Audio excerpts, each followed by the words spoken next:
chair's not wanting to cooperate. Get your chair fixed, bro. You're supposed to get that Operator upside down. error. Yeah. Hey, everybody. Oh, good Lord. Hopefully I gave you enough lead time to get in there. I know a couple people already responded to me personally, and I think a few were in the chat, but they said, almost home, I'm going to tune in. I'm like, okay, got it? Sounding good, boss. Okay. Levels are good. Let us know if the levels are off out there, everybody. We got a little bit of monitoring here, but ultimately, out in the stream if there's something going on. It's all sounding pretty clean so far on Twitch. So, y'all out on Twitch, give us some love out there. I'm going to share this actually right now on Facebook. So, give me a quad shot there, Candy, to let everybody know. Nate couldn't make it down for this trip. So Candy's at the helm. Benny is otherwise occupied. And I was like, I could ask Tanya to come down. I said, you know what, Candy's here. I'm like, would you be willing to run the changer and switch the scenes? So she's going to be switching the scenes and doing a hell of a job for us tonight. So that's going to be awesome. And so there we go. And let's go with, give me our double shot. There we go. Yeah. So this is my brain. I'm Jeremy Scott Gibbs. Yes. My brother from another mother is here. Tony Bradley is in the house. Finally. The earwig. Finally, the number brother. one fucking earwig. Yeah, let's cheers, buddy. Cheers. Yes. And so we are here. Oh, so Can't good. cheers if you don't drink. That's right. And we're here. I did a broadcast with Matt and Matt. Yep. Last week. What was that? A week ago Tuesday. Yeah. Yeah, because you guys said you were going to go live on Tuesday, so that was fun. And I wanted to go again this Tuesday. It's just that it wasn't feasible on my end, so I didn't even bother asking the guys. But you're here. You were itching to get down here. Dude. And so I titled it this week, Man Cave Mayhem. Man Cave Mania. That's what I said. Man Cave Mania, yeah. Mania. Because, we got in and hit the ground running as usual, because that's what we do. Yeah. I mean, and dude, it's been crazy. We'll get into that stuff. So let's do this, Tony. Since you're here, do the honors over my shoulder, bro. Let's get it done. I finally get the chance to do the disclaimer. Yeah. Notice this place is politically incorrect. We say Merry Christmas, one nation under God. We salute our flag and give thanks to our troops. And if this offends you, leave. Yeah, you can just bounce on out. We do drink adult beverages. That's right. We do cuss a little bit, but not curse. Or try not to curse. We try really hard not to curse. But we do cuss, and there's a big difference. And if you don't know the difference, look it up. A lot of people really misunderstand that. Yeah. And been around a lot of those persnickety Christians who would never cuss. Yeah, but you're a negative asshole. Right. So I would rather you dropped an F-bomb now and then and smiled at me and gave me a genuine hug than what you're doing. So it's so funny that you talk about that, because I just started watching this new series. It's called The Chosen, and this is not you've been talking to me about 3 or 4 times on it. I'm telling you, it's such a great thing for this show, because it takes a very realistic approach. Yeah. At the stories in the Gospels. And I'm just, go watch it. Give it a listen, do it with an open mind, because you're watching this stuff. And I love those shows where you're watching this thing for 45 minutes. And you have no idea what's going on. And then that last little 15 minutes, it's like, boom, gotcha. I got to go watch this again. Right, it's incredible. So, well, I subjected you to earlier, just before the podcast, to Jojo Rabbit. Oh, dude! And, Taika Waititi is such a phenomenal director. One of my it's an instant classic and one of my favorites. I've watched it several times in here. I'll just throw it on in the background. Oh yeah, I'm like, I want to watch that again. Jojo, if you haven't seen it out there, everybody, go check it out. Yeah, get a copy, watch it. It's phenomenal. Mm-hmm. Yes. Man Cave Mayhem. Do I start out with these then? I hear the neighbor dogs, and if they don't quit in like about 2 minutes, I'm going to go out there with some blunt instrument. I don't know if they're being picked up in the system, but right. It bothers me. I'm like, dude. So the neighbor texted. So What were you going to say? What? I was going to say, do we start with these or what? We can. I mean, we hit the ground running. So we tried to get you down here for the party that we had. We had a big blowout party this past Saturday, and in fact, I had guests scheduled for Sunday. Yeah. Who were here for the party, and I said, hey, next morning, not morning, right, next noon. I texted. I'm like, hey, you guys all set? You gonna be here? Everything like that. And 2 out of the 3 guys were like, can I get a rain check, bro? I'm not feeling too good. I'm like, and I said, well, what the hell, dude? And Savvy replied, he says, well, if you didn't throw such kick-ass parties, I wouldn't get so drunk. And I'm like, hello. So he was completely hungover. It wasn't just the alcohol. He was, they were eating, that's what we're going to talk about. We're going to get that show, a health show on there. Yeah, the keto stuff. He does the keto diet. He's been doing it for about 1.5 years. And I mean, I don't want to take my shirt off next to him. I'm Savvy's a sexy bitch. I'm just saying. I am not a poor physical specimen of a man. But I'm not in any way, shape, or form that boy, because I mean he is. Savvy's a sexy bitch. Take Affleck or Caviezel or Hugh Jackman. Yeah. Okay. In their respective roles, yes. movie roles. Yes. Where you get those scenes where they are cut and shredded. Yes. That tone, yes. that amount of seeing the musculature, that Savvy, week in and week out. And so he literally ate a bunch of hot dogs, and it was his cheat day, and he cheated like a motherfucker, and he paid for it. Oh, he paid for it. He's like, my one leg was swelled up, and I was 12 pounds over my normal weight when I got up the next morning, and I'm like, dude, what the hell? He's like, well, I don't eat that shit. So, I mean, he pulls up a picture on his phone of like, he's like, look at that, man, and he's got a picture of eggs with a little bit of this and a little bit of that. And it's, I mean, it's just, and he's like, oh yeah, and this day is this. And I'm like, dude, I am not, I don't have that type of discipline and that type of stuff.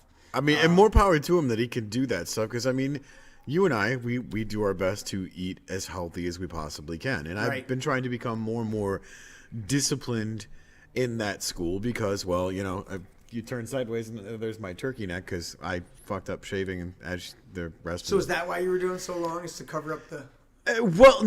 Initially yes, because I was insecure with my looks, and then I realized just how cool it was because my son's like, "You should grow that out because you look like Kratos from God of War," and I'm like, "Fuck yeah, that's why I'm doing it." So I'd be walking around the house just randomly going, "Boy," because that's one of the things that they say in the video game. But no, I mean, yeah, initially that's what I did to compensate for the insecurities of my physical features. And then realized just kind of how cool it looked. And I was like, all right, cool. Yeah, I'll stick with it. Because real men can grow beards. Real men can grow beards. I know it. Sometimes you look at people and you go, come back when you can grow a beard. Right. Come back when you can have some man facial hair. So speaking of real men, we talk about blisters. So we're going to get into that. So look at this. So, yeah. Right, I don't know if you guys can see this. Okay, finishing up. So you couldn't make it down for the party. Everybody got a number of people got blasted, and we're feeling really good. It was Chicago Jimmy and who you had on your show last night. Yes. Oh god, that was so much fun. We'll get to that awesomeness.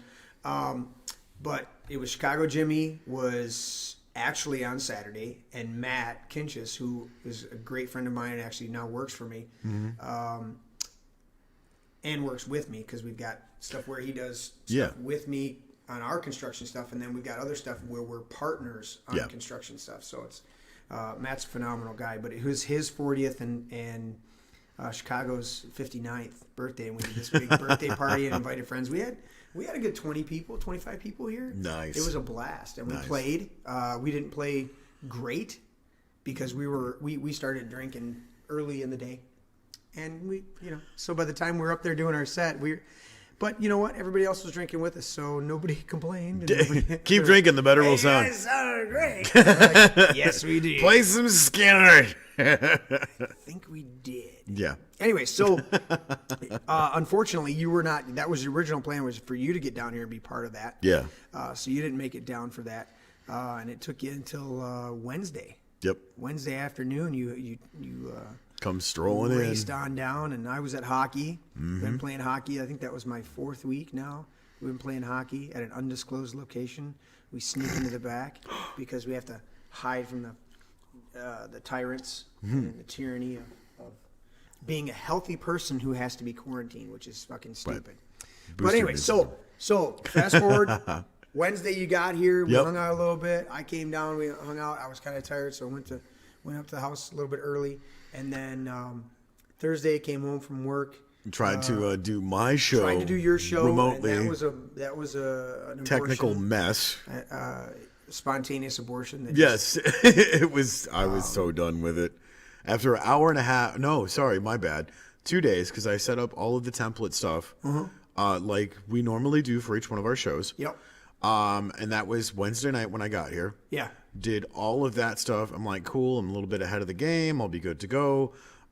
Did some checks with Heather, my co-host for Don't Make This Weird. Right. Got all of that stuff set up. Got ready to go. And Nothing. We did figure it out afterwards. And yes. The next day, what the issue was. Right.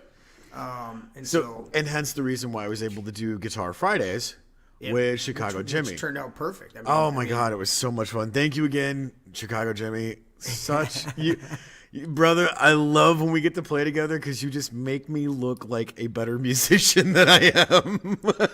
Dude, you guys play off each other so hardcore. And the thing is, I always joke that you need a bass player that's good singing. You said that live during the show too, which was funny. I do that all the time. But the reality is, you guys, I can't do. Well, obviously, the tracks that you're playing to already have bass lines. Right. So it's a little bit more difficult. They're designed to be a lead guitar track. But the intuition that both of you have it always impresses me. That doesn't mean that you guys don't look at us, but the program you were using showed the chord that was currently being played. Yeah. And then just played, and it was a continual progression. So it played for 5-10 minutes, and you guys could see the chording. Right. So you had that advantage of seeing the chording. But Jimmy with guitar and saxophone, and you obviously with guitar, your ability to just listen and then pull off these. And I know that there are certain scales that are embedded. You know what I'm saying? You've learned the scale. Oh, absolutely. So once you're in the key, the scale rolls. Yeah. But that doesn't mean that you just stay in that scale. There's all the improvisation. There's all the bending. There's all the fill. There's the little things that you do. And to watch, again, I get front row seats all the time with you guys. But to have you guys just sit there and just literally pull up a video and just start jamming a lead guitar to it, it's like, that's killer. And I'm the same way vocally. Pull up some music and I'll just start riffing on that music, And we did that for an hour and 25 minutes, I think it was last night. And it was so funny because when I asked him Thursday night, hey, you coming for Guitar Fridays? I want someone to jam off of. Right. And he's like, oh, hell yeah, to play guitar together. Let's do this. Right. Because he jumps at any chance to do that. And he's like, well, what do you do? And I'm like, I literally just pull up whatever track that sounds good. Yeah, and we roll with it. And he's like, improv? And I'm like, yeah, all right, I'll see what I can do. And it was great because all of that started from a whim of this bullshit quarantine stuff my co-host, Chris, from Don't Make This Weird. He's like, if I got to tell you these dumbass, Mr. O'Neill's neighborhood stories, you better give me some fucking music. And I'm like, all right, brother, I got you. That's a good bargain. Right. Well, out of sheer, mental and emotional fortitude to keep my head in the game, dude, I'm like, all right, I'm going to grab my guitar and I'm going to keep busting my ass and intentionally trying to make me look bad from a music standpoint to go 1, 2, 3, 4 and go. Right. For the next 10 minutes, whatever that music is, your ass is there. Yeah. And if you shit the bed, you shit the bed. If you nail it, everybody's there to watch you live on camera go, that was fucking awesome. Right. So getting the opportunity to do that with Jimmy last night was just like, man, this is great. Because I was like, a little kid watching, Obi-Wan Kenobi going, teach me, sensei. And he just, like, his improv because it's the weirdest thing, and I've told you this before. Yeah. Watching him pick out his phrasing on guitar. It's So unorthodox because he's coming from a saxophone standpoint. right. And using saxophone phrasing Yeah. on guitar. And to me, saxophone is along the lines of, it's definitely along the lines of a lead guitar, but it's also to me along the lines of almost like a bass, where I'm saying that from my perspective. Mm-hmm. When I play bass, you know Right. me, I cover the root notes, of course, Right. but that's on the way somewhere else, and there's a lot of. Well, it's the There's a lot syncopates, of- the accents, If the and the note- rhythms. If the note is dum bum bum bum bum bum, I'm gonna go bum ba da dum bum bum bum Right. bum bum bum. And sometimes I draw back, you know me, and I hold back. But to me, what I'm saying is that the saxophone to me, now some of the other horns sections and stuff like that are more straightforward. But saxophone to me has never Right. come off as a root confined instrument. It's always come off as like a lead instrument no matter what you do. It's like you don't Right. just play sax. Dun, Yeah. dun, you know what I'm saying? It's like he's playing bass like Flea. Yep. Or I'm trying to play bass it's like bass like Flea is saxophone to me. You know what I'm Right, saying? right. Because it's just a lead instrument. So what you're saying about his guitar interpretations and his guitar expression is the same vein. It's not confined to that, straightforward. Right. There's always that lead phrasing, and it does come from that world. We jammed does. with Donnie years ago. Oh God, Donnie. And Donnie came up with, his influence was Stevie Ray Vaughan and Hendrix, and a lot of the artists like that. And so his stuff he had a phrasing that was unique to that in the late 90s. Yep. He's coming up with, he's reminiscing with that type of music, Yeah. but Oh, yeah. doing a fresh new take on it. But then Jimmy comes at it from, he's been playing saxophone since he was a little kid. Mm-hmm. His older brother played it, and we had both of them here the one party. Yeah. And that was a blast. And then you've got more of just a straight rock. Not to take anything away from you, but No. to have those different takes on the leads. It's if you both. Case in point, Alice in Chains.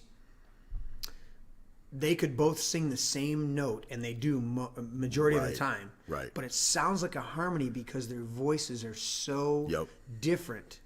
And that to me is it's like you're both playing lead guitar, right? But your phrasing is different enough to where you know when it's the other person. And it's all right here. Yes, quality equipment is head and shoulders above what people put, and it's all preference. Don't let anybody tell you any difference. But your tone, the things that make the music, is all right here. If anybody's telling you anything different, this is the foundation. This is the basis, your fingers, right, of making the music. And watching other musicians, you, Jimmy, even Woj. Yeah. Watching other people make music with things that you're like, I can peel a banana or I can play guitar.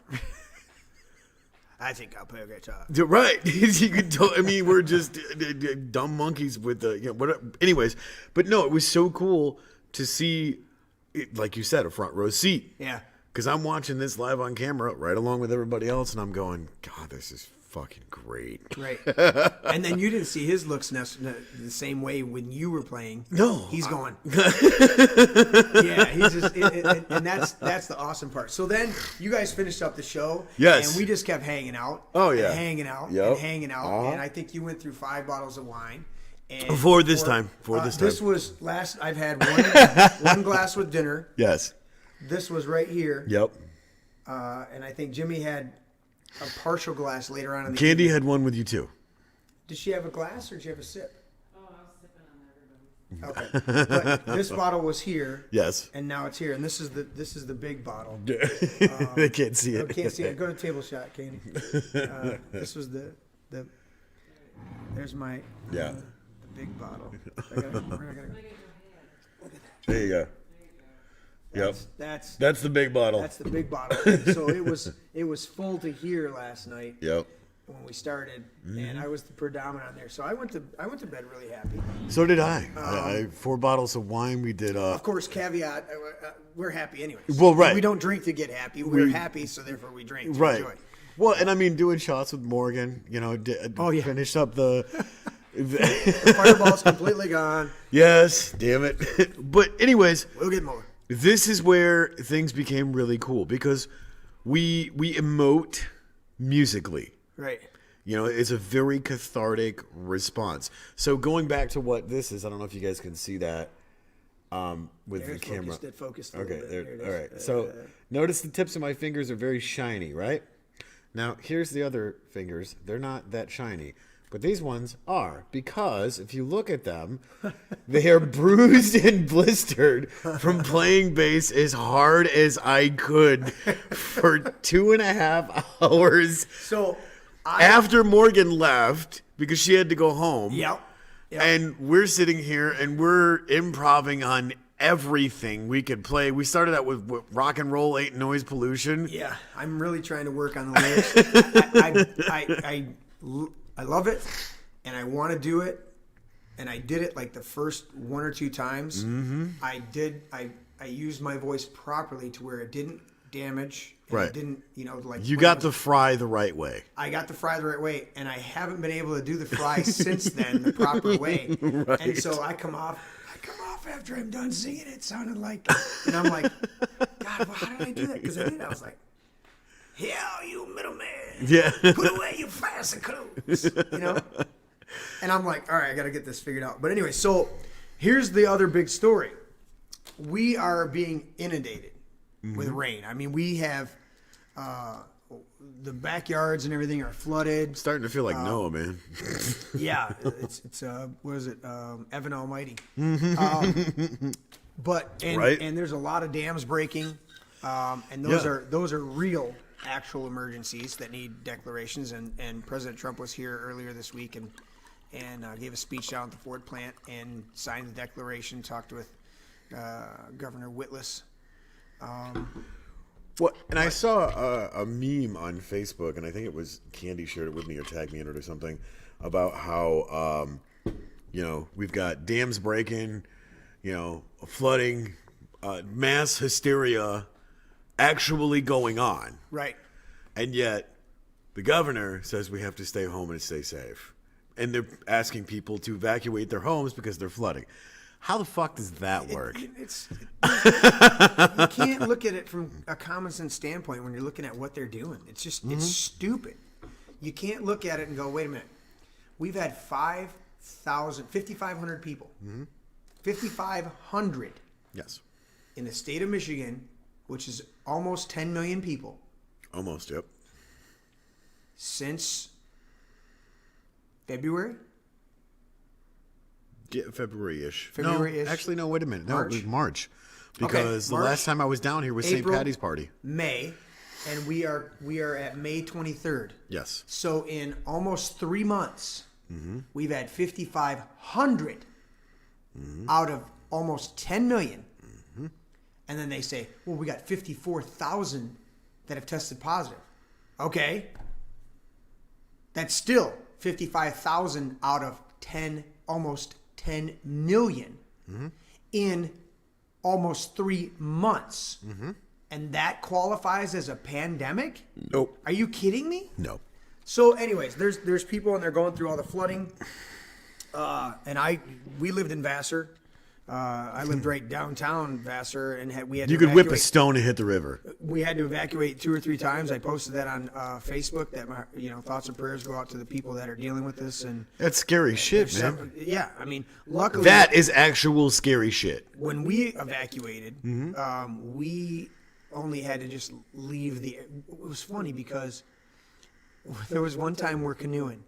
Remember Big Matt? Big Matt the mechanic. Yeah. So we took one of the canoes and we started canoeing, right? And we're literally canoeing through what would in dry time be one of the parking lots for the front Right. of the town, Right. Which is I can see it Right. from the back door. Of Oh, the yeah. house. Yeah. And we're over there canoeing, And all of a sudden, all of these firemen and police officers are up on the bank screaming at us. Yeah. What are you doing? What are you doing? What are you doing? And I'm like, calm down. And I knew a couple of them really well. And I knew a couple of the others. I goes, dude, really? You guys are, I said, there's, what? And they're like, there's a lot of current. I'm like, the river is over there.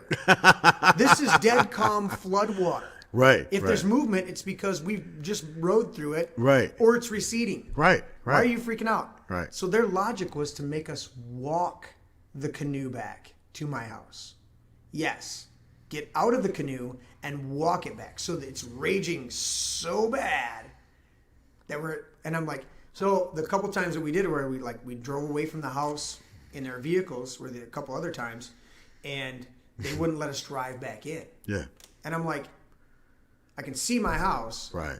And there's less than a foot of water over the road all the way to my house. Right. I can see my house. Right. And they're like, we can't let you go back.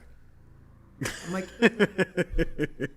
your common sense just doesn't, and they're always thinking liability. They're always thinking all this stuff. And I'm like, dude, are you kidding me? I was 10 years old. What was it, 1986, 1987? The big one. Yeah.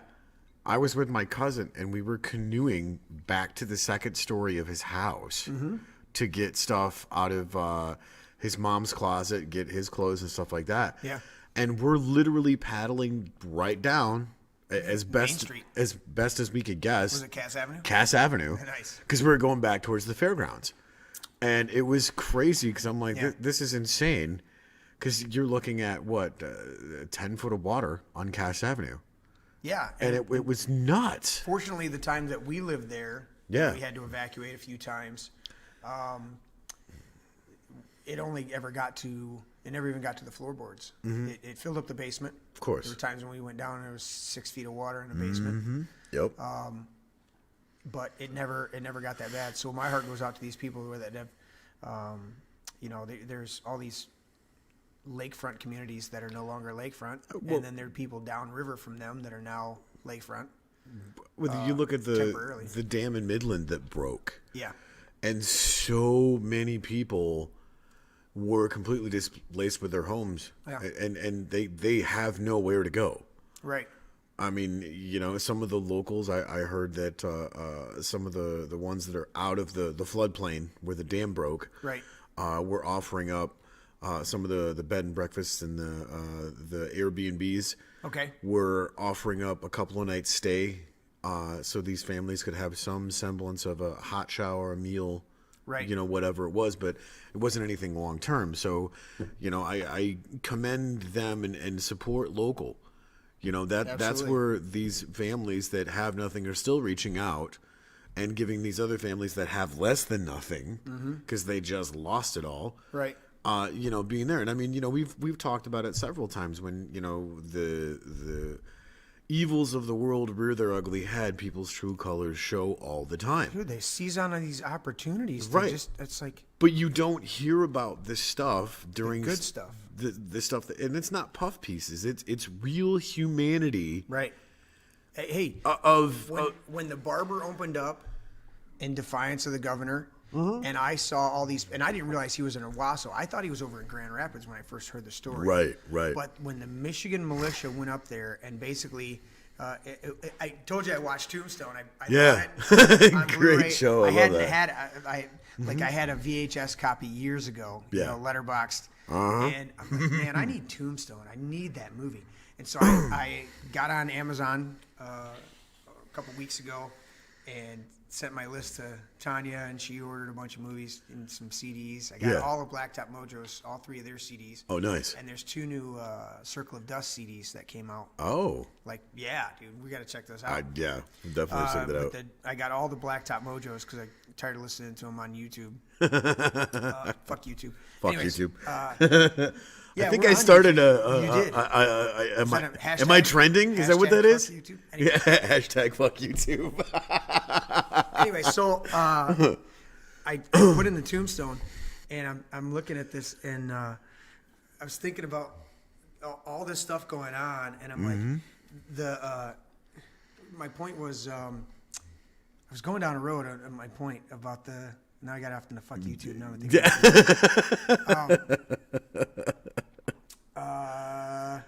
Think. Yes.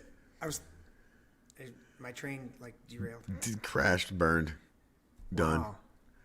That hasn't I must happened in a need another while. drink. You Anyways. fill your drink back up. Take a minute. Well, I'm also thinking about. I want to touch on the lightning that hit. Yeah. Yeah, because that fucked up every Oh, A channel dude. here.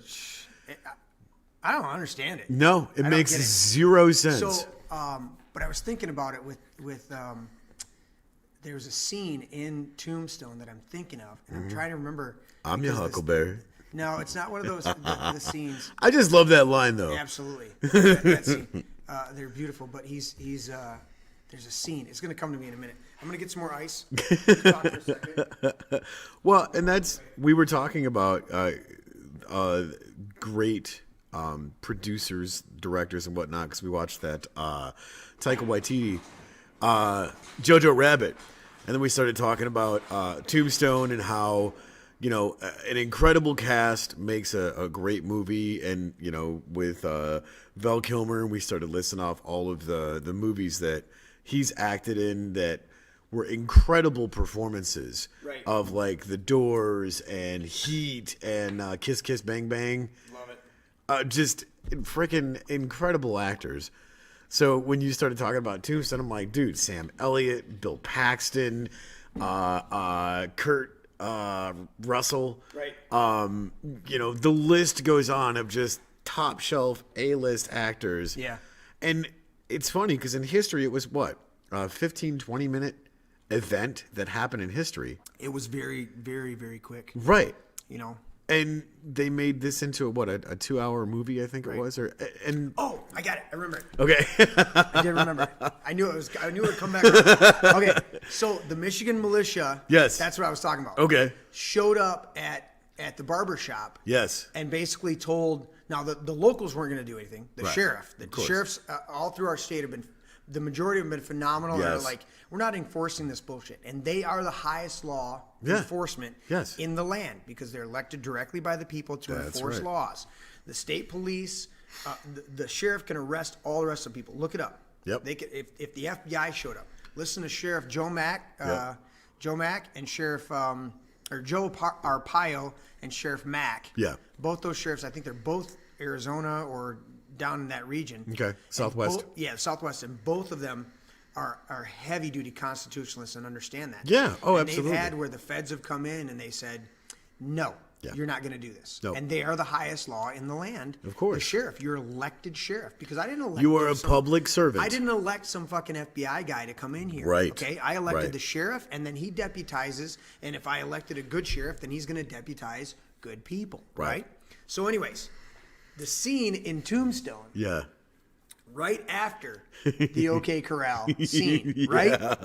And here comes Sheriff Behan waddling up. And goes, all right, you're all under arrest. And Kurt Russell turns around and goes, I don't think I'll let you arrest us today, Behan. And they all walk away from him. And I thought of that whole thing when they're all protecting the barber, and Right. and the state police or whoever else showed up, because I don't think it was the local guys. It might have been whatever. But somebody showed up and they're like, yeah, you're not going to enforce that crap today. Right. It's like, we're not going to let you do this. Right. And it's like, that to me, when you're talking about the heroics, the people that rise to the surface and don't always get the notoriety, that to me is it. Right. So I was talking with a buddy of mine, and he said, man, I really don't like that they went to the Capitol, with their guns. And I said, I understand that. Right. And of course, the governor tried to make something of it, and some of the lawmakers tried to make something No of it. one got hurt. And that was my point. I looked at my buddy and I said, I understand your position that maybe it wasn't as prudent to go fully armed. I said, but the reality is there was absolutely zero incident. Right. They were armed with their right to keep and bear arms, their weapons, okay? They walked into the Right. Capitol building fully armed, which is their constitutional right. Right. All right? And nothing happened. Right. Other than them protesting and voicing their opinion. Right. Nobody got shot. Nobody got hurt. And they did it and I go, peaceably. that's what it says. Peacefully assemble. And that's the thing. If you do harm to somebody, then you need to be now you need to be prosecuted under the law Okay? According to what? According to it, grand jury, and we need to get back to doing grand juries for everything, which they go, well, there's too much stuff out there, and we'd be bogged down if we did everything by grand jury and a jury. And I go, yes. So repeal a whole bunch of the stupid shit that you've got in the books. Okay? Get rid of that stuff. So anyways, that was part of that Right. reflection of watching Tombstone. There's so many times in there where they're like, they do the right thing. I love the Kurt Russell where he's like, I don't want to get involved. I don't want to get involved. I don't get involved. And the old sheriff gets shot in town, and he's like, and he goes out there and he has to take Curly Bill down, and all of his guys, all the cowboys come after him, and he's like, puts the gun right to Stillwell's head, and he goes, yeah, your friends may get me in the rush, but not before I turn your head into a canoe, Stillwell. Stillwell, what was the guy? It wasn't Stillwell. Stillwell was his partner. Yeah. The grumpy one that was always, Yeah. Anyways, it was just great. So, back to our flow of time. Yeah. So during all these rains, Yeah. it's rained a ton here. We lost 5 days last week of work, all total. Hell, we went into work yesterday, and we worked for, I think, 4.5, 5 hours. And Vince told you, we were underneath a roof area. Yeah. Like we had built this roof a couple weeks ago or a week and a half ago, and so we're underneath it putting the soffits in. Yeah. Right. Yeah. Wood soffit, custom wood soffits and stuff, and we're doing some other work under there. And yet we had to come out from underneath that to cut material, okay? And Vince said it. He says we would go out, we would cut the material, and before we could bring it back in, it was soaked from this mist. Yeah. The way the rain was coming down. What do you got? El Jefe is joining us. Nice. Love El Jefe. He said, and the fact that they left the Capitol better than they had found it compared to that of Earth Day. Yeah. Earth Day people just trashed it. There was shit everywhere. Right. Bunch of fucking hypocrites. So, yeah, it's thanks, El Jefe, for chiming in with that. It's absolutely on point. But anyways, finish what you were saying. So we've had a tremendous amount of rain. Obviously, we've had dams bursting all over the state, and more places. But we know, particularly in our state, we've had dams burst because people like to lake live. So we put all these dams in everywhere. Yeah. And nothing wrong with that, but you got to maintain them. Well, I mean, that's the thing is it's not like down south where the dam breaks and you're just like wading in the water. We ain't getting spiritual up here. We're just trying to. I see a cow on I was just milk gonna house. go there. I knocked over that Piggly Wiggly, and they said my sins were forgiven. And the treasure you seek is not the treasure you will find. Who knows about the ramblings of old blind man? These two soggy sons of bitches are Delmar and Everett. Keep your hands away from me. He hasn't had anything to eat except some muskrat. God, that one. If you haven't watched that, go throw that on. That's Great movie. And it's based on Homer's Odyssey. Yes. That's what the whole thing is. Yeah. I mean, John Goodman is the Cyclops. Yep, the sirens. And the sirens. Oh, on my the, God. Dude, the Go whole to story. sleep, It's little one of baby. most of Coen Brothers movies are phenomenal. There's so much hidden stuff in it. And they don't get all these box office recognition. Thought you was a toad. She levered him up and turned him into a toad. Anyways, okay, so that's what we do here. That's what's flowing out of my brain with the earwig at my right hand side. No, the rains and We got all the rains and everything's happening. So we're here. I think it was Monday. It was raining. Yeah. And Mom's been coming up. My mom's been coming up. She was in Arizona for a month with her friend Greta and her man John. And then they drove home. Mm-hmm. She flew down, and then with the plan was to drive home. So they made it home. And she got here, and obviously, you guys know if you're watching my show, plus on Don't Make This Weird, you've mentioned it a number of times, but we've done I've done a tremendous amount of remodeling, and I've had help from people, but most of it's been the place looks great. I come in here and just keep cranking away at it. The place looks great, by the way. Well, that's the compliment for Mom. Mom has been coming over and organizing. Mm-hmm. And I have years upon years of Dad's stuff. Yep.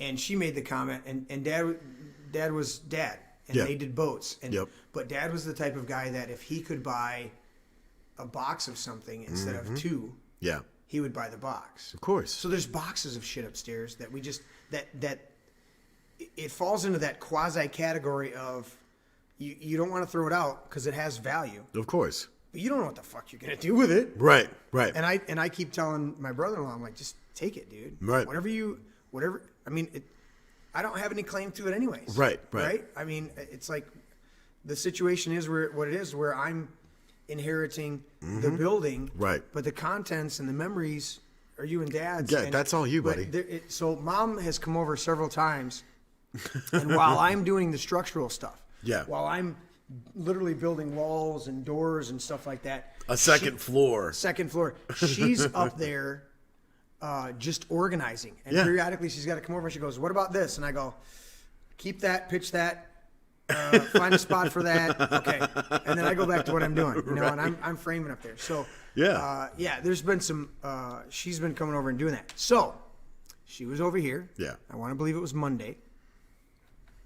And we periodically put the screen on. We don't have that on, and it's actually on. And I may run over there in a minute because I did do it. Candy, will you hit the? Actually, I'm gonna do it. I didn't hit the eject. So that's a USB that I had in there. I'll show you guys in a minute because we'll get the long table shot. You'll like it. Yeah. I didn't do it. I forgot to do it with all the other prep. Oops. No, it's okay. I'll show you in a minute. But anyways, we were upstairs. Yeah. Okay, me and Vince and Mom and Bubby. Yep. My grandson. Yep. You guys have seen Bubby if you watch the show. And so we're up there. We're just working. We're cleaning stuff. We're doing something. And lightning hit here. And you would have thought it hit the building. Right. It was so... Boom. I mean, it was just... Yeah, it was like... Rattle your bones a kind. rocket going off. Yeah. And you're like... Or a bomb going off. Mm-hmm. You're like... Boom, right? Bubby said the lights flickered. The rest of us didn't even... LFA just chimed in. You want some squirrel? I think I'm good. Fran, some of your folding money's come loose. Come on, Stole. Come on, still. You got to watch that so you can play along. Yes, exactly. I keep looking at the screen. Yeah. I'm looking over here. All right. What do we got? We don't have a shot. Anyways, there's at the end of the table, the long bar. Yes. And you guys do the long shot. Okay. That camera is literally sitting in front of the big TV that we watch, so we know what shots on the screen, so that we can at least try to have some semblance of order. Yes. And anyways, so to see the screen behind it, I'm gonna go change that in just a minute. The big one, right? Yeah, the big screen. Over there. Yeah. See So anyways, so we're here, boom, big crash, right? And we're like, dude, we look around. Bubby says the lights flickered. Yeah. Tanya's mom up at the house said the lights flickered. Tanya Right. said in her office downstairs, up at the house, that the lights flickered, but her computer didn't shut off and didn't the Right. printers didn't restart and everything like that. But they definitely saw like A quick dim. yeah, nothing. Right? Right. Nothing. I come down here 3 or 4 hours later. Right. After we're done doing our stuff. Yep. And I turn the projector on. Mm-hmm. And I'm going to put a movie in. Right. Right? Nada. I turn it on, and it just blinks. The blue light, the warm-up light. The power light goes on solid. Right. And then the little light just blinks until it warms up, and then the bulb will turn on. Right. Never fucking turned on. Oh, Jesus. And I'm like, what the heck? My bulb? No, we were just watching it this morning. Right. I'm going, there's no way my bulb just went out. I know how many hours we have on it. And Right. I'm like, no. I'm like, dude. And I climbed up there and I pulled the bulb. I pulled the cover off to make sure it wasn't overheating. But there's an overheating sensor that tells you when it's doing that. Of course. There's all that shit. And I'm like, what the hell? So I took it down. actually I checked the HDMI, I checked all the stuff. Right. I took it down, brought it down here, pulled the bulb. Bulb looked great. Didn't look like it was burnt. Right. You know, and you can see the filament lines in it. Yep. They're a different style than a incandescent bulb. Right, right. Which these are actually LEDs. Yeah, these are really cool. I Yeah. like these. Reminds me of like the old Yeah, they're Edison bulb. That's what they're called. They're the Edison LED bulbs. Mm-hmm. I love them. Anyway, so I'm like, what the hell's up with my thing? So the next day, we was that Tuesday? Whatever it was. We were figuring it out. So we called. We always get the warranties, the extended warranties on them. Call up, blah blah blah. I'm like, it's got to be. Well, our warranty's supposed to give us a free bulb anyways. Right. And I get online and I'm like, well, I can get another bulb for like $110. Right. So I'm gonna get a bulb, right? Well, we had to take it in and get it replaced. Right. They didn't have my model, so I had to upgrade. So I had to spend a whole bunch more money Yep.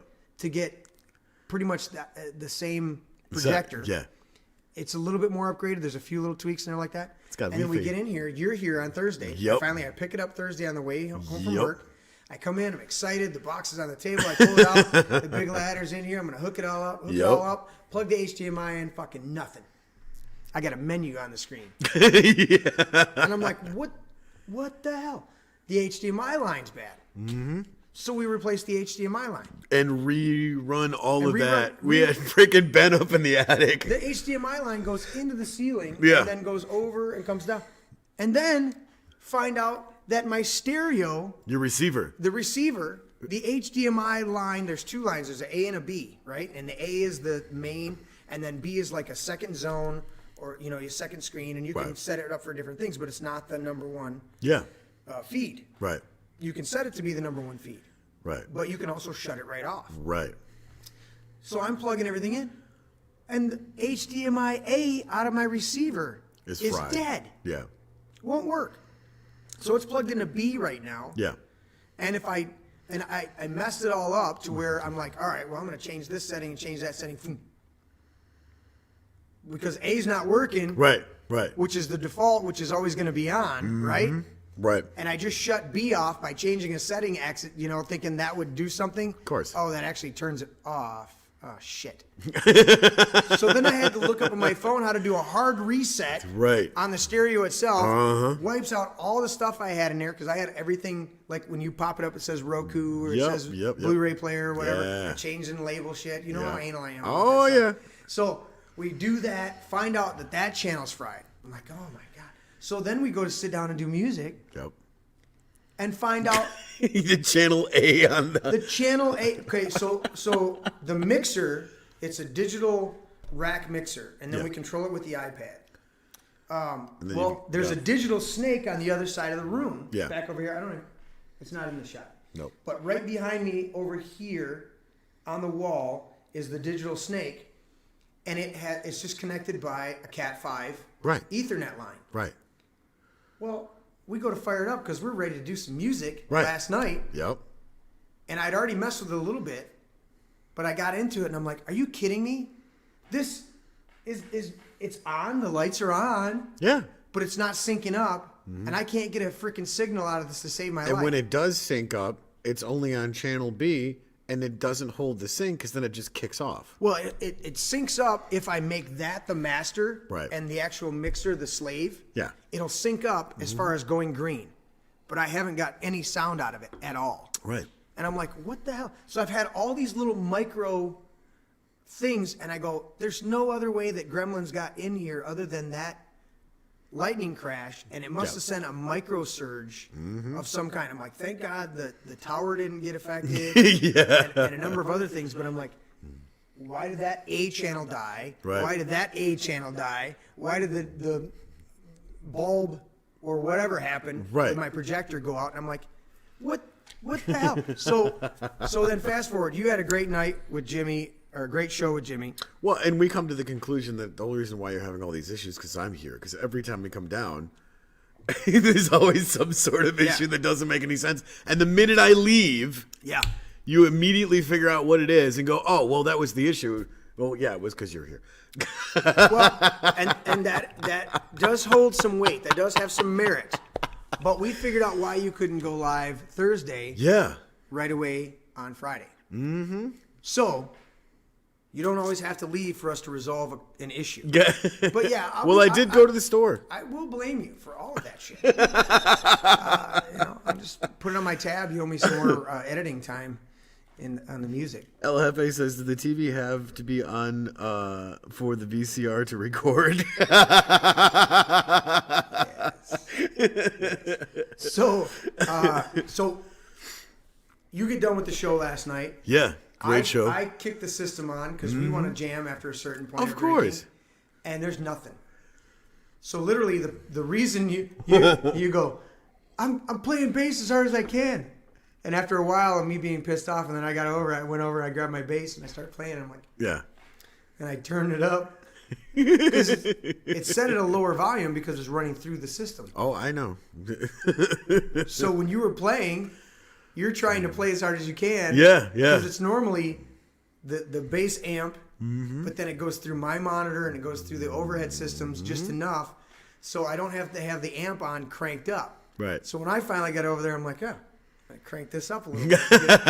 I'm like, that's when I looked at you today. You're like, dude, look at these blisters. And I go, I just went over and turned it up. You're like, are you going to be able to play tonight? And I'm like, I'm not fucking playing till Sunday.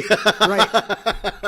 So, anyways, we jammed for another 2 hours. 2 hours. I got an hour and like 25, hour and 25 minutes of shit on my phone. Oh my God. And because we didn't have microphones. Right.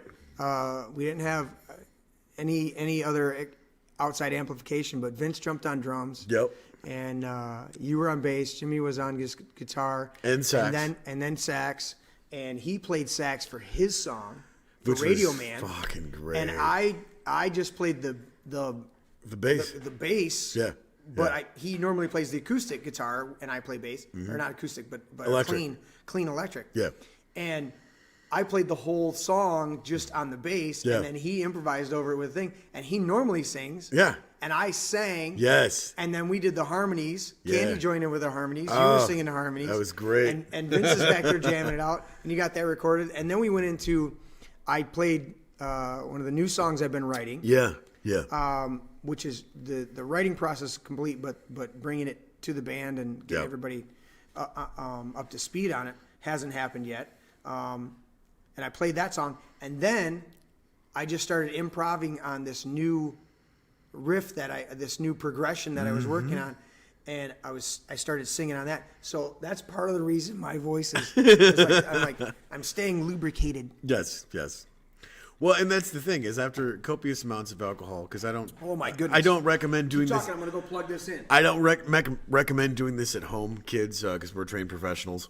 Well, the great part about it is we woke up all this morning, and of course, the first thing you do after a night of copious amounts of alcohol consumption is hydrating, rehydrating, because you are stupidly dehydrated after that.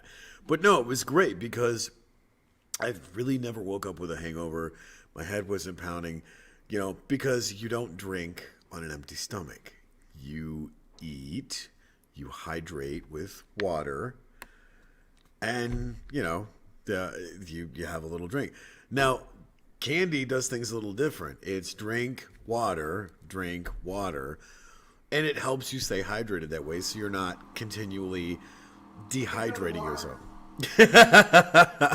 But the great part about this is, so we go to Alan Morgan's to grab a shower because we don't have, the facilities here yet. That's why you just heard the water. Yeah, right. Because I have a water system. At the man cave here, which we will soon. And we were talking about all of the crazy shit that we did last night with the shots and the play and the music and which was another reason why I actually came down here was to go over the stuff that they've tracked for 3OF so they can start cutting a CD. So I have my notes here, and I still have to finish taking notes on stuff. But it's it's definitely becoming a process because Jeremy was like, all right, look, this is what I need you to do. Tell me what's good. Tell me what's bad. Get rid of the bad shit. If we have to retrack stuff. And generally speaking, when you're tracking stuff, it's a rough cut to make sure everything's there. Because then what you want to do is go through and record either the live performance to where you guys are tight and you catch all of that, or you polish it with overdubs of coming back in with a guitar part or a vocal harmony or, you know, a rhythm fill or a rhythm figure or something along those lines, so it's all clean. But you still have to play the song all the way through, hopefully as a band, to where it's tight enough to go, all right, here's this. So one of the questions I ask him, I'm like, is Woj played with a click track? And he's like, I think he can do that. So I don't know. Yeah, well, and that was the thing, is listening to a lot of the stuff and my notes that I have, I'm like, okay, Jimmy, this is what we're going to do. On Radio Man, you're going to start it with an acoustic intro because that's what the dynamic needs. Right. And I'm listening to some of the stuff and I'm going, do you guys not hear each other? Because I don't. There was pre-system failure. Right. So. This was pre-system failure where you had most of the bugs worked out. Yeah. And so no, and you know, sometimes those were just we just I told the guys, I said I want to record the songs, and I don't want you to think about it. Just play. Don't stop because you made a mistake. Like we're doing a take. Right. I want you to record it because what we need to do first is do what you're doing. Take notes on it. That's nice. Correct. LFA said, how do you get the clock to stop blinking 12? All right, listen very carefully. There's a black stringy looking thing that goes over to the wall. You grab it by the thick part and you pull it out. Works every time. Works every time. I guarantee it'll stop blinking 12. Guarantee. But I said I want to, because what I wanted was to get a representation of the song. Then we can all listen to it and go, what do we want to adjust in the arrangement, in the dynamics, and everything like that. And then we can come back if we need, if it was a bad take or not a great take, you know. Then we come back and we can do a full, like a concentrated, full-on take. Right. And we can assess it. But that was one part of the thing where I said to him, I was like, guys, don't think about this. Just play like we're practicing. Right. Play like we're trying to work on stuff. Don't play like we're trying to do it perfectly because you're not going to get it perfect. Well, and I think that's the thing is, I don't remember who said it. I want to say it was Dave Grohl. But he said that you never finish a record, you just abandon it. Well, Lucas said something like that, and he said, he said he didn't know who said it first, but he said movies, and he's been criticized for tweaking Star Wars, ever since. But he said movies are never finished; they're just abandoned. Right. And that's Jeremoff was. You guys saw Matt on the last time. Matt was sitting over here, so it was Matt Jeremoff and Matt Pesta, and Matt and I were talking the other day, and he starts going off. He's like, dude, they're coming out with the Snyder cut of Justice League, and or was that Batman versus Superman? Yeah. That's what it was. Yeah. He's like, they're coming out with the Snyder cut, dude. They've been talking about it. It's gonna be badass. It's gonna be like well over 3 hours, and he's just all excited about it. I'm like, okay, buddy, but that's a case in point. Is you've got these director cuts. Ridley Scott's messed with Blade Runner. How many cuts were there? Good God. And they just kept going back because what you're saying is things are never finished. They're just abandoned, you know? Well, and I mean, you look at the records and stuff. I mean, I think some of the best music that was ever written in a very odd time of your history. And we were playing some of that stuff last night with Pitch 13. Yeah. And you're like, dude, check this out. You know, this is, you were showing Candy, you're like, this is Doffenbach. Right. One fucking take. Boom, done. Yeah. And it's like, holy shit. I was there for the tail end of all of that. Right. And only got to appreciate Doff this much and hearing the different stories. He's a beautiful bass player. Just incredible. You know, I got to experience Donnie. Because shit, I took guitar lessons from Donnie. I'm like, Donnie, I want to do what you do. Right. Teach me all of it so I can steal it all and become a better guitar player. That guy was incredible. Donnie was seriously next if he level. Pops up somewhere, Donnie. I'd want to reconnect, buddy. You guys know Donnie in Bay City, wherever the hell you're at. Don Przinski. Don Przinski, yeah. He used to live on the south side of Bay City, and it was over off Cass Avenue in Bay City, wasn't it? I don't think he was on. He was near Cass Avenue. He wasn't on Cass, because we'd have been really tripped out if we did. Yeah, Donnie was phenomenal. But it was really cool playing those songs, because actually the first one that I played, Jimmy was like, we were throwing stuff up on the big screen, just throwing videos up of songs we really like, and this was after we jammed. Yeah, this was after. This was after we jammed, because you were telling stories about the band days. So I pulled up my phone and I played one, and then I kicked it to the system through Bluetooth. Yeah. I kicked it from my phone to the system and played it, and it was Jimmy's looking. He's like, "Yeah, these guys are pretty good. Who is this?" I'm like, "I thought I told you that it was me. It was my old band. My old band, dude." He's like, "Oh, really? Yeah, dude. Do you not recognize the voice? Yeah. He's like, apparently not." So it's a fun doing that, just going back and reminiscing. But we were just cranked out. What time did we leave? What time did we close up last night? About 3. 2 a.m. 3. Yeah, because one of the rules of the man cave, is that the bar is always open.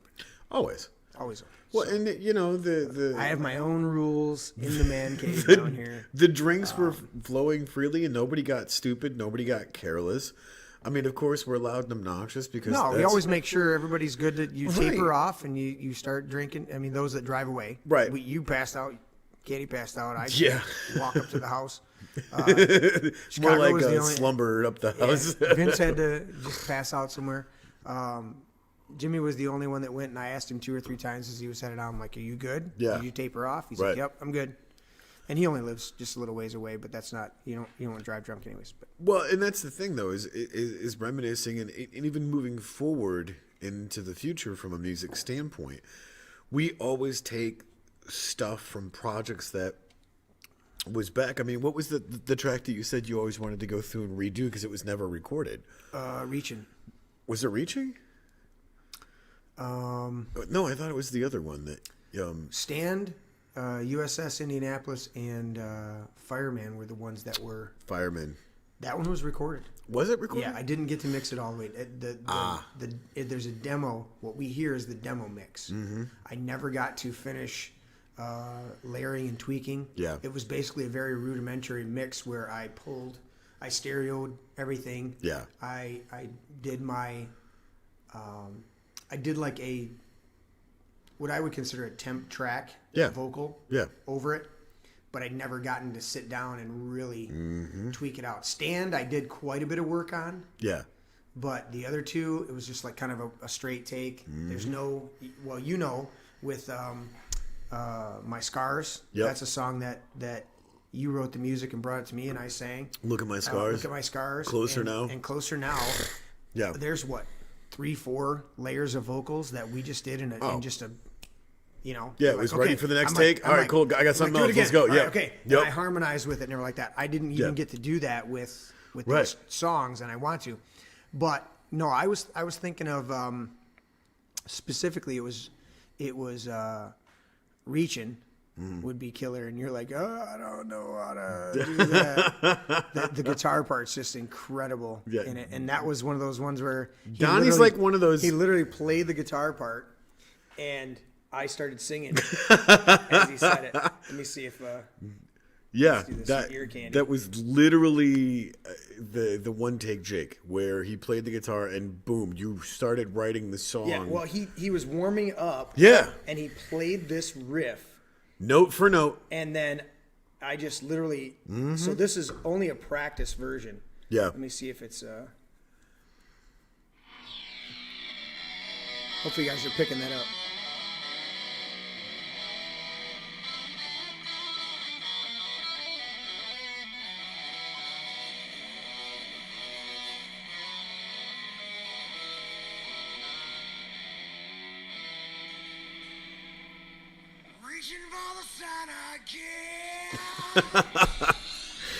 Okay. And that's how that song came about. Literally, that's how that song came about. Donnie literally did that riff. Yeah. Just warming up during a practice. Yeah. At my place in Vassar. Yep. And he did that, and I'm watching him, and I see him go to that dun, dun, dun, dun, you know, that breakdown he did right there, and I went, reaching for the sun again. And then I wrote the whole song, the whole rest of the song about Daedalus, which if you ever look up that, he was the one that made wings out of wax and feathers to fly to the sun, and when he got too close, it melted. Anyway, so we were reminiscing on a bunch of those songs, and I'm like, dude, I would love to redo that one. There's a few other ones that I would love to redo. We were talking about a couple other ones that we want to get recorded too. But I mean, that's what's about the music, man. One I would like to actually go back and revisit and turn into kind of like a November Rain esque type of thing is Rain. Your cut of Rain. Well, and I've done 2 or 3 there. Now the big screen's up. So what I was going to do, I had plugged this in, and I had taken the logo. This is my brain logo. Yeah. And I sent it to this drive. Right. Or so I thought. Right. I literally clicked on it and said, send this to here. Right, right.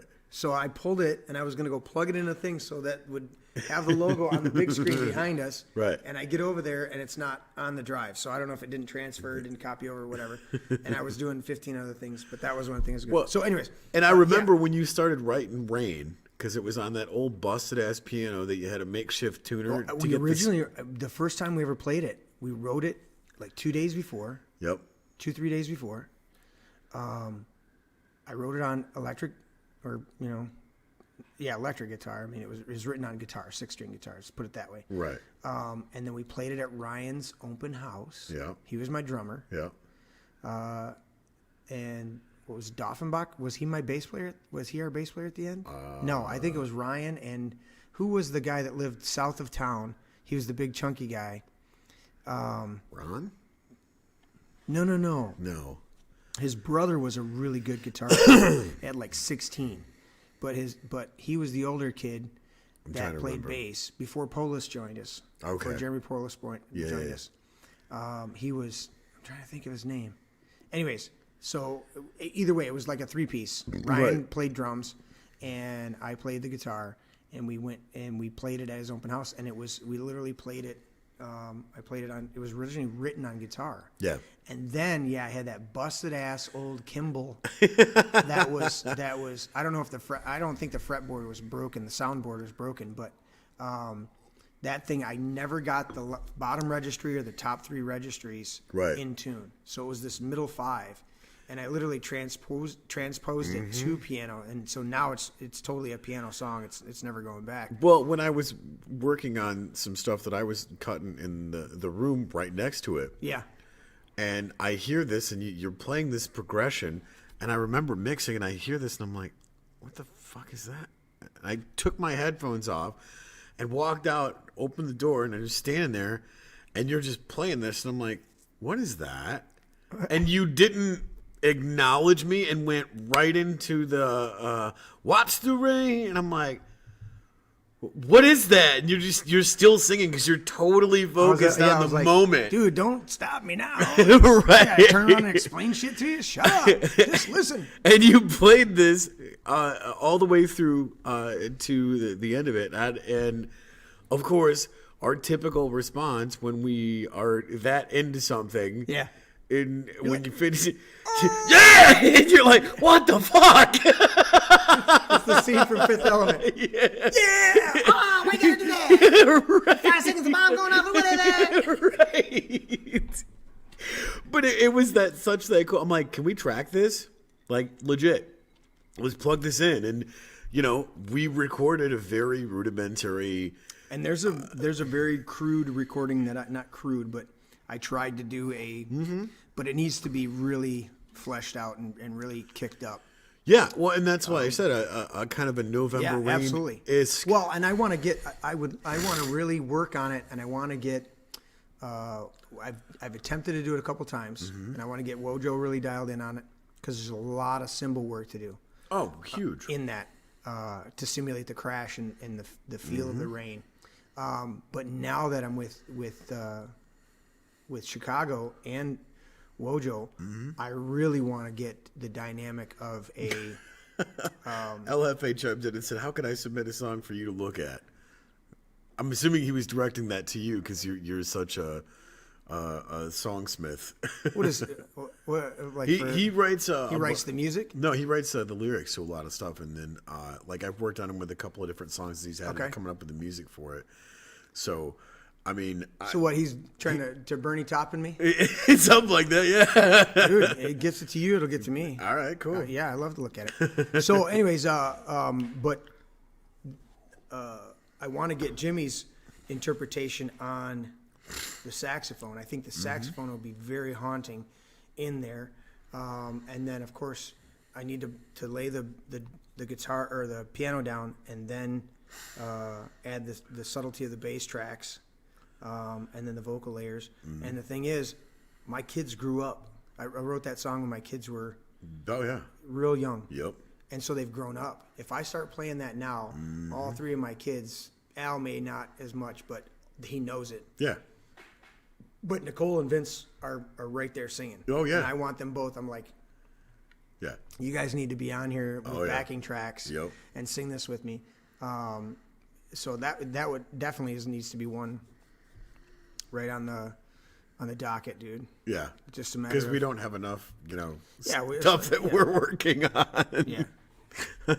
Yeah, there's so much stuff, dude. So let's get to the topic of what we're talking about tonight for those who are What, the tuning Man in. Cave Mania? Man Cave Mania. You said you were going to lead me in gently. And I did lead you in I gently. don't This think is the mania. This is the mania. There was So that's what we're there talking was no about. topic beyond Right. that. There was just it was just, hey man, we're in the, do we want to? We weren't going to come back after all this bullshit and you not being able to make it down, and it was not because of the quarantine. It was just simply not being able to logistically get together the last few months My to do this. life And in fact, has turned into an absolute circus because of doing deep spring cleaning. I mean, I spent 6 days in Narnia with the lovely Candy. If we can flash it up on the screen for a minute. yeah, give us a quad shot. Quad shot. Baby. There she I is. spent 6 days in Narnia, and I think I turned into Mr. Tumnus for a minute because you? I was like, is that the Frozen Queen? But needless to say, I got rid of... When I see the lion, all I think of is Lion King. And the window! No. I go, when you say Narnia, I go, Yes. I go Narnia, Lion King, Kung Pao. Cho Simba one. It's like, oh, so that's what he meant. The chosen one. You'll think about it later. You think about it later. But no, I mean, everybody else, with all this quarantine bullshit, their lives got put on hold. So, of course, I'm doing what I'm always doing and trying to cultivate deeper relationships with my children, Right. with my friends, with my loved ones. Yep. And also doing spring cleaning in the process. Well, I'm still having to run shows. Right. I'm still have to do all of this production and stuff. So I'm at the studio every day. Right. Working on, Thursday show's coming around. We had talked about doing some remote stuff, and I had done some remote shows. Started Guitar Fridays. Right. And I tried to do it. I did a couple of them, and I just I couldn't stay motivated with the amount to stop and set up all the stuff. yeah.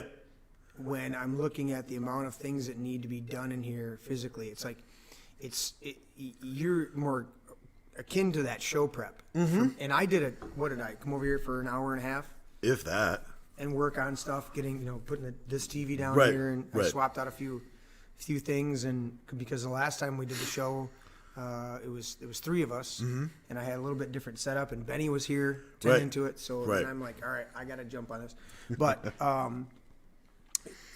the show prep's good, but when I have to get really focused on show prep, there's times when I just go, I don't have time to do it. Right. Now, if I could walk in the door and drop in, Right. I would do it far more regularly. Well, and I started carving out a routine for that month and a half that I was, and I don't want to say it was by myself because Candy was there helping me, stay out of my head. 'Cause, Right. well, it's a really scary place when you're forced to be left by yourself. Why you're only allowed to be an earwig. Right. Well, and that's the thing, though, is If I have to crawl on the side of your head, I might not make it back. probably not. Either that or I'll get it dumped off on the side of the road Yeah. after being in there for You don't 10 know what he minutes. does to me, and I like it. But no, You're in my my head, Schwartz. It's my head. Malkovich. yes. Malkovich. But no, it was crazy because having to do a completely. People are like, "What the fuck?" Was Oh yeah. being John Malkovich, John Cusack, John Malkovich, and Joan Cusack was in there too. well, Joan's in it, but I'm thinking of the main girl. I can see her face. Mila Jovovich. No, No. damn it. Anyways, go ahead. Watch that one for a tripped out day, Great. and then Great right job. after that, watch Gross Point Blank. Just make it a John Cusack night Yes. and watch Gross Point Blank. Okay, Red. so. Watch Red. I'm just saying. Well, that's John Red. Malkovich. I'm saying John Cusack. If you want to make yeah. it a John Cusack night, Dude, High Fidelity. I was High Fidelity. Yes. So do being John Malkovich, Gross Point Blank, Yes. High Fidelity, Yep. and then if you want to go dark, you can either go into The Raven Yep. or you could go into what was it? Room 13? What was it? Room 1397? Whatever the one. That The was one room- with Sam Jackson. Is it Sam Jackson? In Yeah, there? yeah. It's the where he goes to the hotel room Yep. and it's all. Yeah. That one's really dark. Yeah. But definitely those first three Yeah. are classic John Cusacks because good High stuff. Fidelity he does this gorgeous narration. He's I mean- like, okay, top 5 breakup songs. And you're like, dude, I love it. And he's narrating. Well, unless we forget Con Air. John Cusack Oh was yeah, huge in that I knew movie. there was another one. Right. Yeah. And then you got Nick Cage. Yeah. And then, When obviously Nick Cage was not John just Malkovich. showing up for a paycheck. Yeah, John Malkovich is the total badass. But yeah, you go down the John Malkovich road. Dude, Oh. You gotta watch fucking Rounders. Yes. And then, of course, Con Air. Red. Red 2. Oh, my God. I'm getting the pig. And then, what's the other one I'm thinking You of? can John stay. Malkovich. There's so many good John Malkovich ones. But, yeah, being John Malkovich is an incredible movie. And you get that. They literally, they found your portal in this building, in this half floor. That leads in this hole in the back wall leads into John Malkovich's His brain. brain. And you get to be inside John Malkovich for 10 minutes, and then you get dropped out on the side of the road after you experience. And they find it, and John Cusack and his co-star there, they start charging people to have the John Malkovich experience, and it's all crazy, and then it's wild. So. Anyways, back to our point. But no, that's what I was getting at. Is If I go in having your brain, that's where I end up, on the side of the fucking road. That's right. covered in brain sweat. and you're probably covered in some sort of bodily Brain fluid. sweat. Let's stay with that. Right. Okay. That's sure. comfortable. All right. Right. But no, Nothing worse. She ain't pretty, but she'll go down on you. See, But it was type of crazy. shit I don't need in my brain. You're welcome. I had to change up my routine because in quarantine I became busier in Right. different areas. So, obviously the gardening thing, Yep. I mean, I had, little FEMA tents in my front yard, which was amazing. As long as you didn't have the FEMA coffins, we're all good, buddy. It was in the backyard, but we won't talk about that. Got stacks. Yeah. Just like they do. Yep, that's right. Yeah. Yeah. They're like Legos, but different. Again, But 0.0005% yes, is apparently a pandemic. maybe. But I mean, dude, we're not saying anything less about the people that passed away, but people pass away all the time. Yes. We don't declare fucking national emergencies and act like 80,000 last year from the normal flu and 80,000 this year from supposedly COVID-19 when they're getting paid more money to market as COVID-19. And numbers, even folks. when it is just the flu, Yeah. they tell them straight from the CDC and everything. Yes. Don't bother even testing. If it looks like they have it, just mark it down. Why? yeah. So we can bump the numbers and push fucking flu vaccines and all sorts of shit. And what are they saying right now? We'll never go back. We probably will never be able to get back to normal until there's a vaccine. Well, fuck you. Not going to take it. Not going to do it. My mom says that. I love her. She goes, not taking no fucking vaccine. Right. That's right, Mom. But it was great because, like I said, with the help of Candy, I mean, obviously with my kids and whatnot, putting together a completely different routine because I was busy in different areas while still doing all of the shit that I'm normally busy at. Yeah. Of, doing session work, doing the praise and worship stuff at Colwood, which shout out to those guys. Thank you so much for letting me. Would they listen to this show? I cuss a little There's bit. a few different people that listen to the show, and they're like, I can't believe you said that. And I'm like, you're welcome. See, but the funny part about things where I go, the funny part you about said that in my brain. The funny part about that is they're like, I wish more people weren't afraid to say what you say. That was the whole point of this because we get behind exactly what you're saying. We're just too scared to say something. Yeah. And I used to be that way. Right. And it's one of those things where, you know what? Don't be the silent majority here. Right. Be the loud and proud minority and go, I'm not going to sit here and deal with this, because that was one of the things that I've continually educated myself through this whole entire pandemic quarantine bullshit. And one of the things that I continually come back to is when you've educated yourself and you've studied the facts, you've studied the numbers numbers don't lie.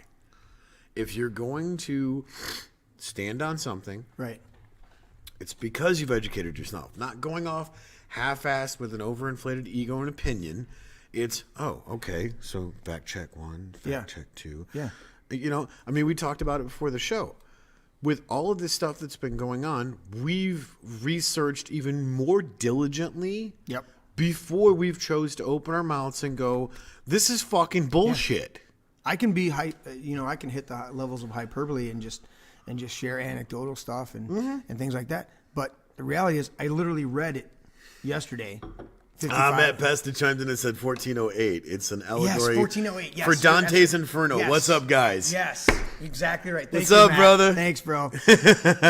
Yes, that's a very good one. Mm-hmm. It's on the darker side of the Cusack movie, but yes, it's a very good one. Yeah, 1408 was an incredible movie. If you do the math, doesn't that work out to 23, which goes to Jim Carrey movie, which was the number 23? Yeah, but that's 14 and 8. 14 and 8 is 22. Are you sure? That breaks down to 4. 8 is 2 less than 10. Right. 14 to 24 minus 2. Math and stuff. 22. I suck at it. I can count a potato. But hey, at least you can get to potato. I can barely get to kernel. Corn. 1.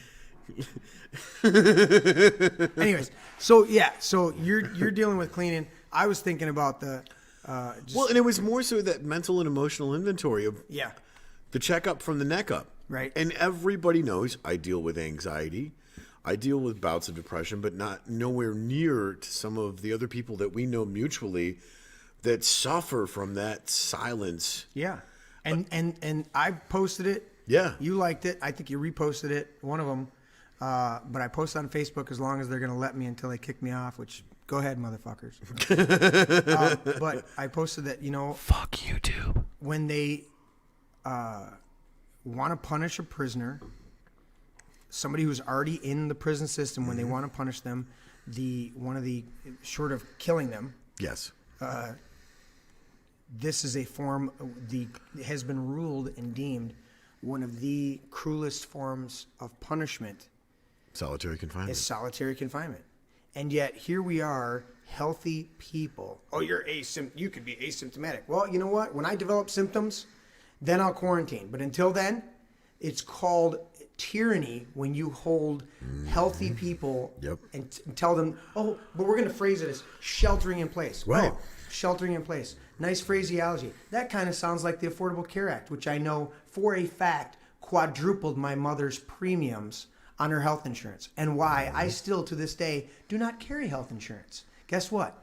I carry comp and liability insurance for my company, but I don't personally carry health insurance on myself. Right.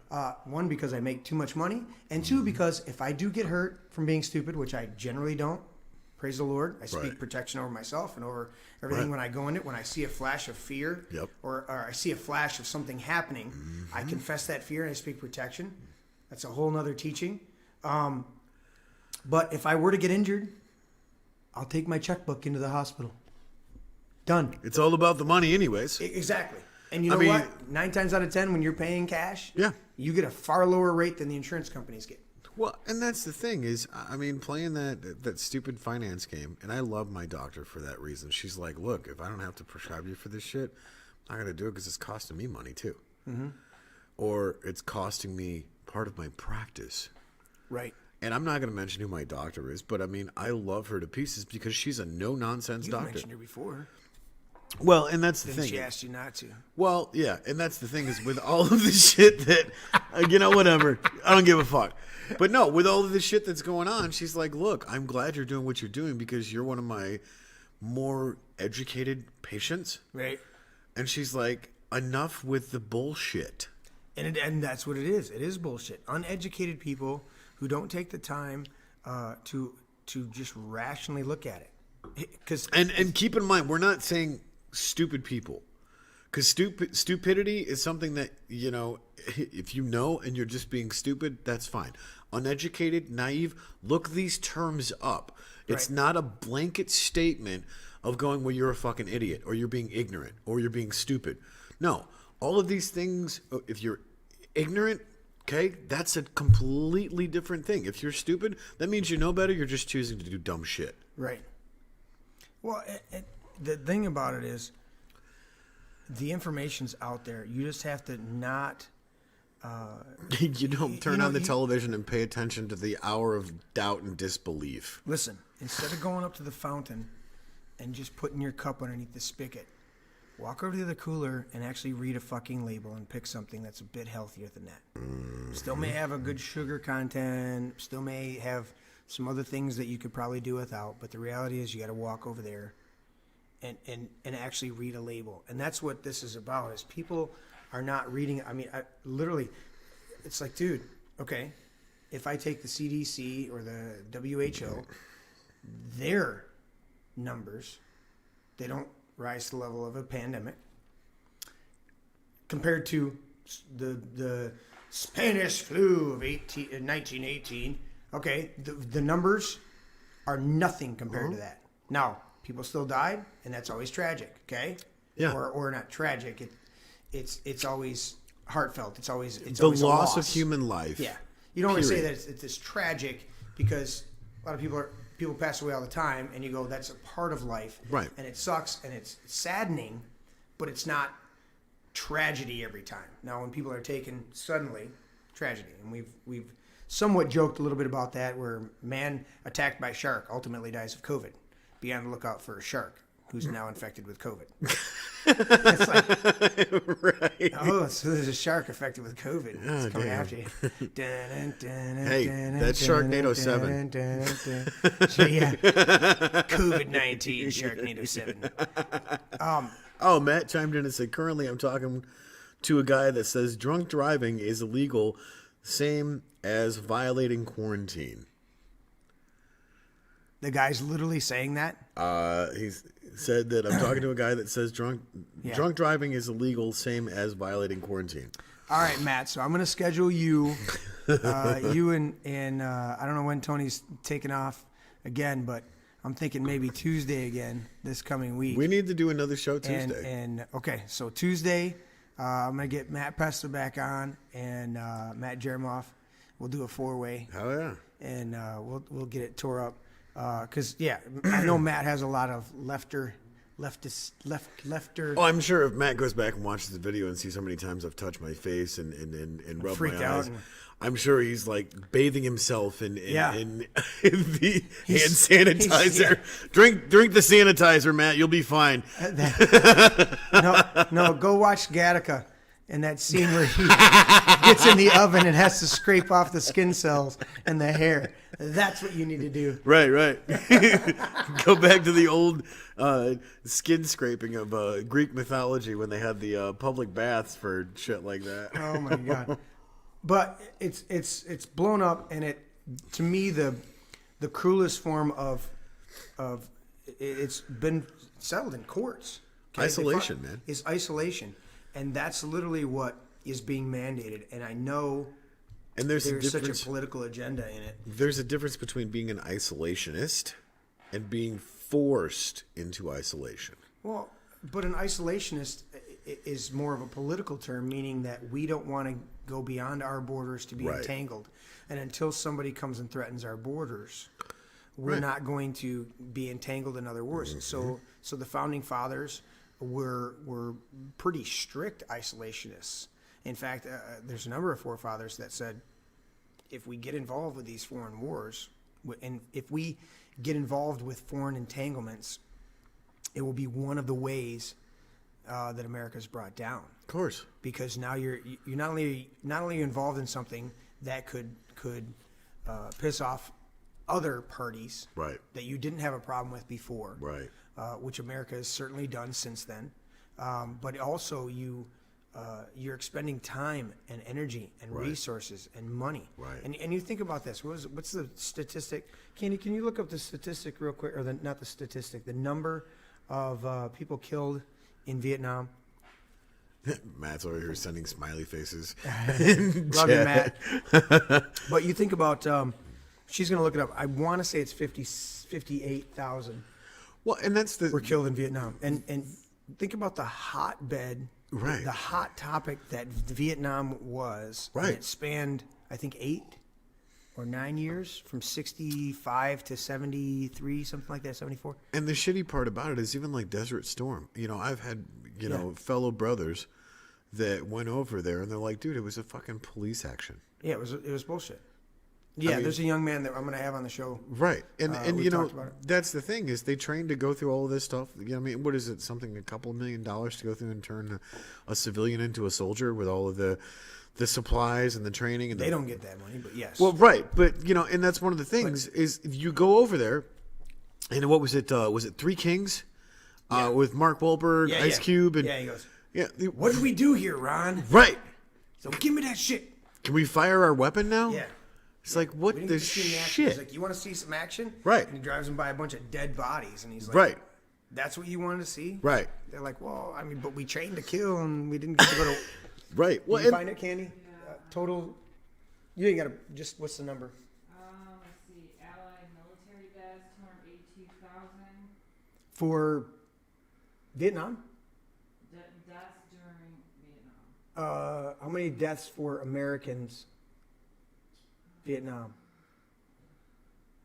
I don't want to get this number incorrect because as much as we disagree with those wars, I still would honor the veterans Oh, absolutely. that served, because that's a lot of them were drafted in. I didn't have a choice. And we've So it's, talked about that with you went out there and protected your other buddy, man. That the wars and our brothers in arms and whatnot that have gone over in the military to serve where we couldn't, and yet they went over there and they didn't come back because of that psychological warfare. Yep.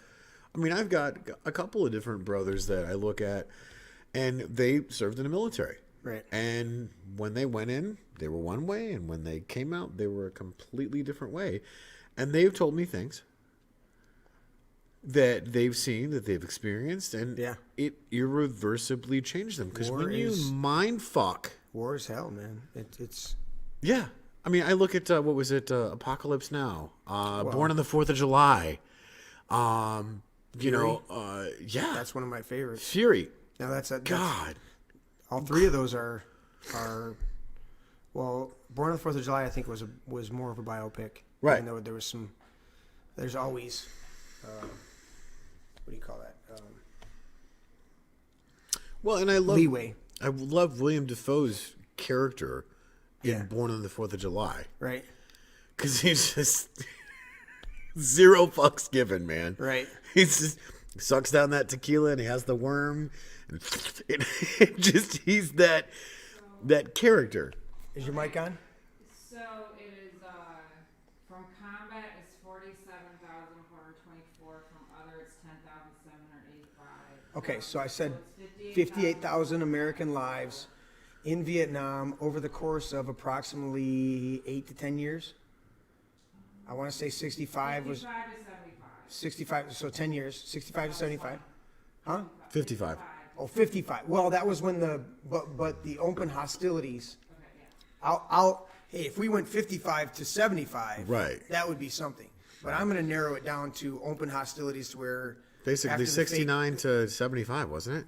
65 to 75. Okay, so 10 years. So 10 years, 58,000 people, and look at how much of a stain Vietnam is to so many people, and how much of a flashpoint it was definitely during that time.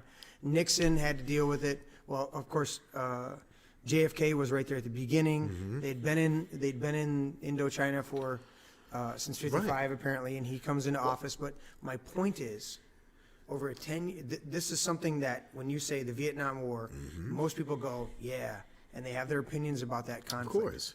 Yet, Well, it's become a meme. It's become trending of, oh, I'm having a non-flashback, and you're talking like millennials making this reference.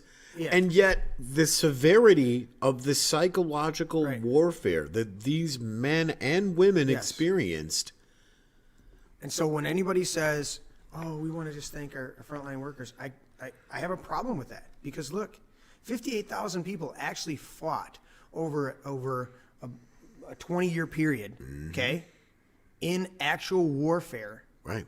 on front lines, getting blown up. Yep. And I grew up. I mean, I was born in '72, so I know Yep. a number of Vietnam veterans and have had discussions with I them. was 4 years later, brother. 76. So, exactly. So I mean, I remember we bought a vehicle years ago, and the guy that came to pick us up, I don't know why, divine inspiration, but I was sitting there and I started talking about maybe watching something on Discovery. I don't know how the discussion, but I brought it up, and I literally was talking about tunnel rats, these guys that had to go into the tunnels Yeah. in Vietnam that were Yeah. booby trapped and everything like that.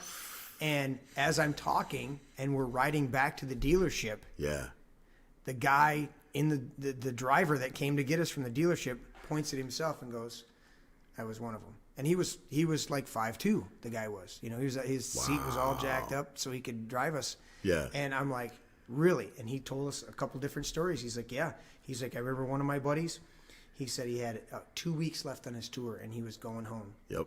And his round came up because they would just go in a rotation. Yeah. And the captain came over and said, we got a tunnel. Yep. It's your turn. Yep. And the captain walked and he goes, just get it done. And the captain walked away and he goes, okay. And he walked over to the Jeep and he grabbed 2 cans of gas. And he walked over to the tunnel and he dumped both cans down in the hole. Yep. And he went, fire in the hole, pulled the pin, threw it in there, and he goes, I'm not fucking going in that hole. Right. I'm going home. Yeah. But my point is, this is a literal battle, literal conflict Yeah. that happened. It was an entanglement in a foreign war that we shouldn't have rightly been in. And that was the biggest part of the protest, was we shouldn't be involved Right. in foreign entanglement. Let these people, well, we got to fight communism. Well, good job, because it still became communist, you know, and now they make my jeans. So, Oh, thank you very much. hey, I got some really nice rock revivals made in Vietnam. But my point is, 80,000 people last year died of the flu. Right. 80,000 people this year have supposedly died of COVID-19 in America. Yet we have a monument in Washington to 58,000 people Right. who died over a 20-year period in an actual war. Mm-hmm.